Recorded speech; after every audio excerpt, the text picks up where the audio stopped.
Hi guys, this is Efraim Mastehada and right now, i-discuss ko sa inyo ngayon kung ano yung natutunan ko na 3 reason kung bakit malulugi ang isang negosyo. And 3 reason din kung bakit naman ito magiging successful.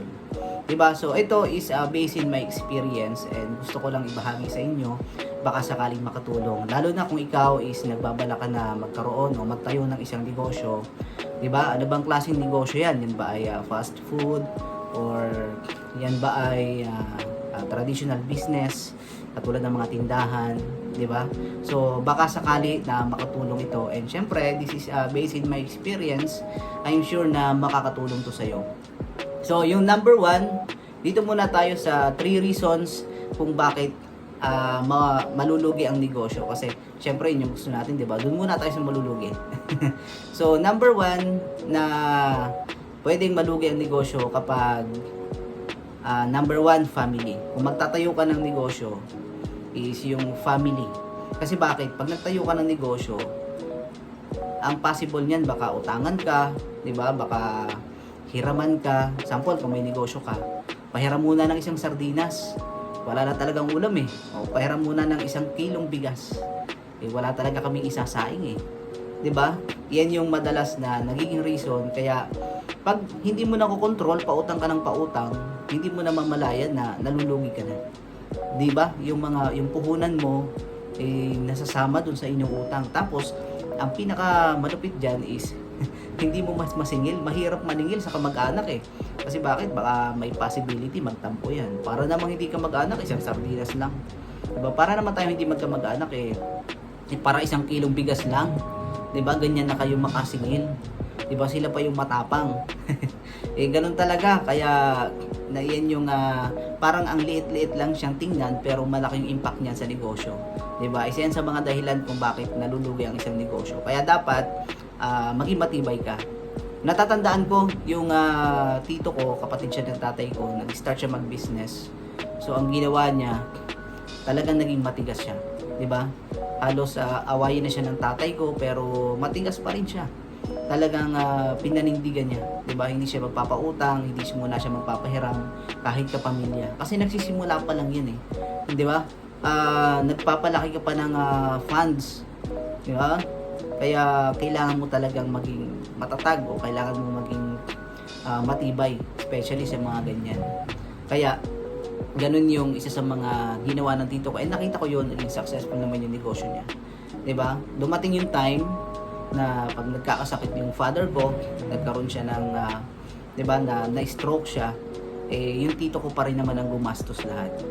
And sinasabi niya na kaya naman daw siya nag-sacrifice dati kasi para naman daw sa pamilya nila. Kasi pag umangat siya at naging successful siya, eh mas makakapagbigay naman siya doon sa pamilya niya, 'di ba?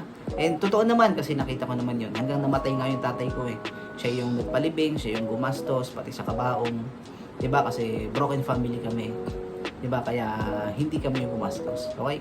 Nasa ibang pamilya kasi yung tatay ko. Okay? So pangalawa naman is yung tawag dito, other business.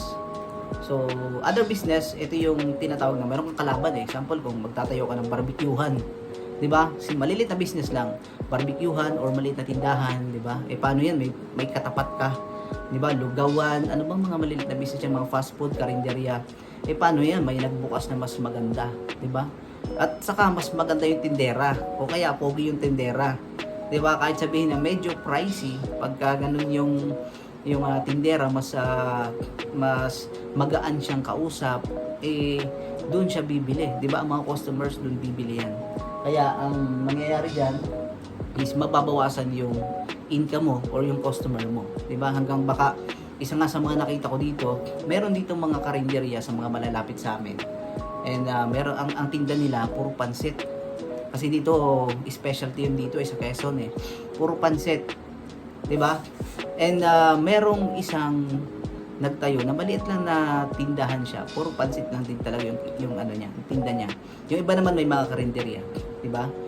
Pero pare-para sila may tindang pansit. Kaya lang yung bagong tindahan, ang ganda ng service, ang babait ng mga tindera. 'di ba? Tapos ang sarap ng luto nila. Tapos madami, 'di ba? So doon pa lang talo na yung mga katakalaban nila. Kaya anong nangyari, yung isang tindahan parang ewan ko kung magsasara na siya. Pero nakita ko talaga na bumagsak siya eh. Yung customers talaga nabawasan eh. Anong solusyon naman diyan? Kung ang solusyon diyan lalo na sa umaga, kung tinapatan ka, alam mo mas better yung sa kanya, humanap ka naman ng ibang business or pwedeng ibenta na papatok sa mga tao. Ano ba yung specialty mo? Pansit lang ba? Hindi naman pansit eh. Sabi ko nga doon, sana magtinda ka na lang ng lugaw or sopas para may sabaw naman. Kasi hindi naman lahat ng tao gusto yung pansit. Tuyo yun eh.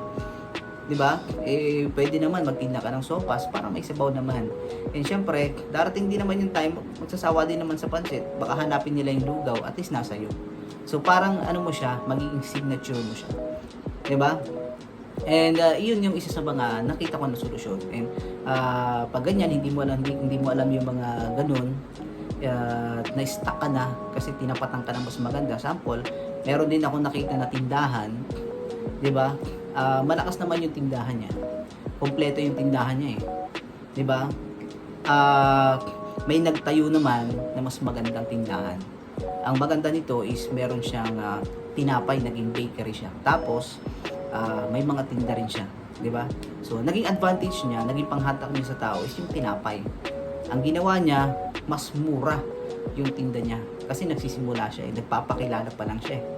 Since ang gusto ng mga tao is yung tinapay niya sa umaga, syempre doon na rin napapabili. Nalaman ng tao na mas mura. So ang nangyari, hindi naman makapagbaba yung isang tindahan kasi nga, yun na yung source of income niya. Kapag binabaan niya, mahihirapan siya sa mga bills niya. So ang nangyari, nagsara. 'Di ba? And ganun talaga.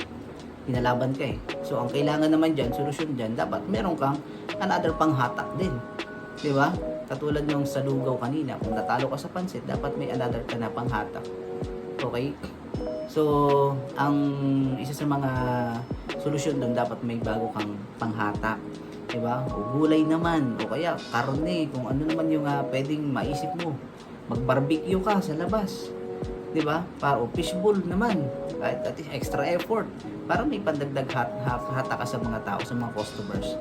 Okay? And number 3, eto na,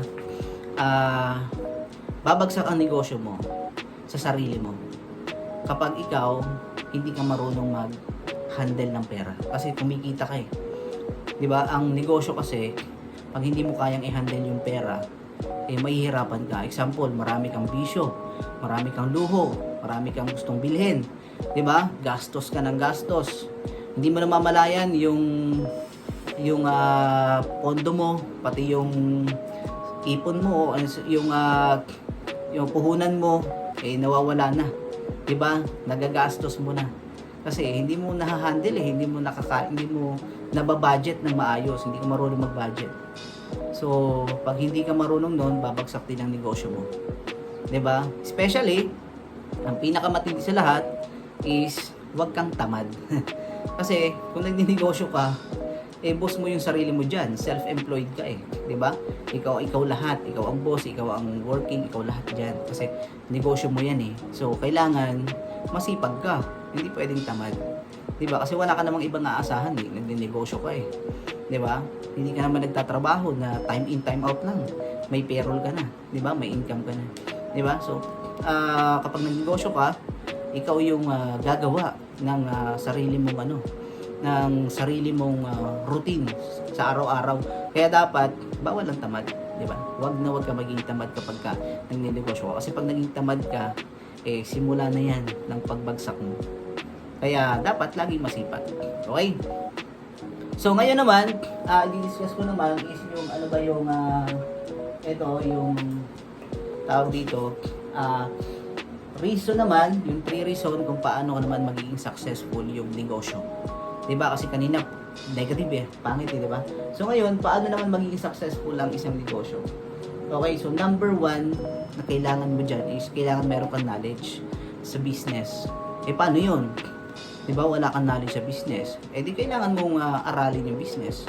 Although hindi naman tayo pinalaki para magnegosyo. Kasi pinalaki tayo para magtrabaho eh. yung mga magulang natin, di ba?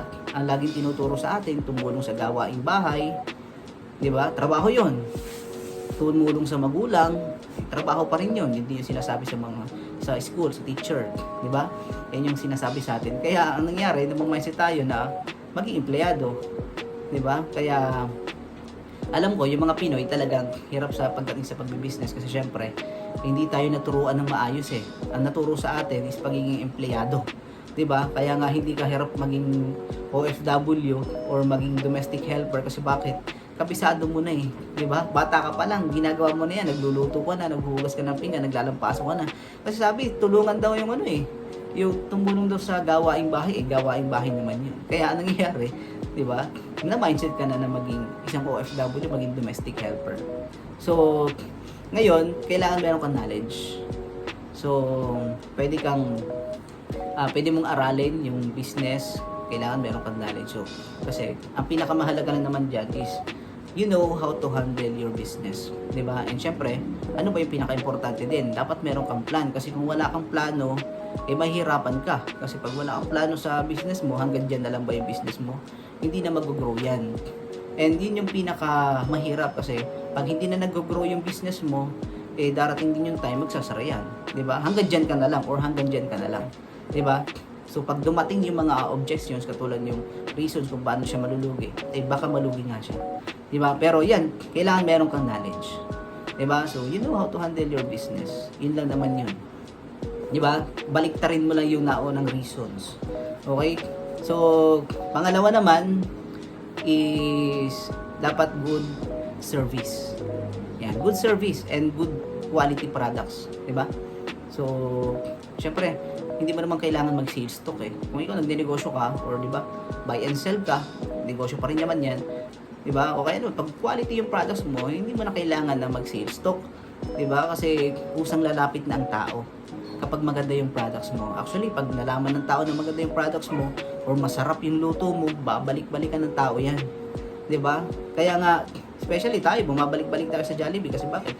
Alam natin kasi maganda, 'di ba? And yun nga, best example din is yung Jollibee. Kasi, 'di ba, hindi naman lahat ng pumapasok sa Jollibee bumibili, yung iba nakikiihi lang. 'Di ba? Yun nga, makikita mo hindi naman lahat ng titingin sa products mo bibili or sa mga binibenta mo. Yung iba baka magtatanong lang.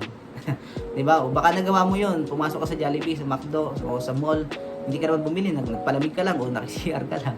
'Di ba? So, aminin naman natin, nagawa naman natin 'yon. And pangatlo na dapat meron ka is yung tinatawag natin na business system. So, ano ba yung sistema? 'Di ba? Ano ba yung kailangan na meron ka sa system? 'Di ba? Dapat alam mo kung paano kikita yung business mo.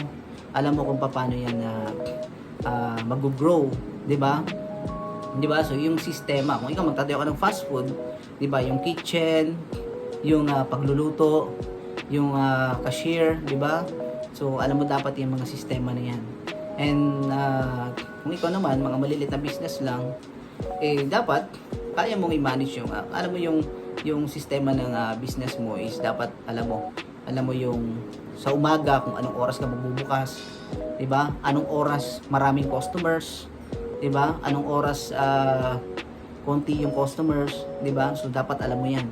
And anong oras ka nagsasara, 'di ba? So kung ikaw yung gagandahan mo ng sistema mo, malamang mas mabilis magiging successful yung business mo. So ako kasi iba yung sistema ko, 'di ba? Kasi sa business namin, syempre makikita nyo naman kung ano yung business ko, pero ito is experience ko lang na pwedeng makatulong sa inyo. Malay nyo naman, 'di ba? May mga nagbabalak sa inyo magtayo ng negosyo, at least, 'di ba? So meron kayong counting knowledge, 'di ba? Para mag-grow yung business mo. And syempre, yung goals mo sa business mo, dapat meron kang goal mas mapalaki pa 'yan, mas mapadami, 'di ba? So, mas kung ano man yung business mo, yun yung goal natin, mas mag-improve at mas dumami pa yung mga customers, 'di ba? So, yun lang guys. Yan, maraming salamat. Hopefully naman is makatulong to sa inyo. And this is Efraim Astihada. Yan. Kung nagustuhan niyo mga ganitong video, mag-subscribe na lang kayo, and maraming salamat.